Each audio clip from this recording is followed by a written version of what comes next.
ధరణి లోపల నేను తల్లి గర్భమునందు పుట్టినప్పటి నుండి పుణ్యమెరుగా ఏకాదశి వ్రతం వెన్నడుండగలేదు,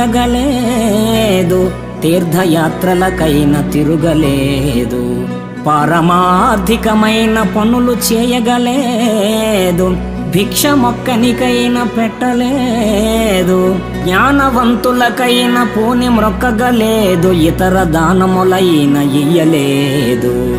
నలినదల నేత్ర నిన్ను నే నమ్మినాను, చేరి రక్షింపవే నన్ను శీఘ్రముగను.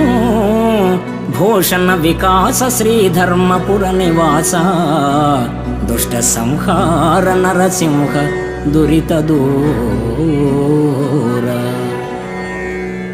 ఓ ధరణీపతి, పుట్టినప్పటి నుండి పుణ్యకార్యాలేవి చేయలేదు, ఏకాదశి ఉపవాస వ్రతాలు ఆచరించలేదు.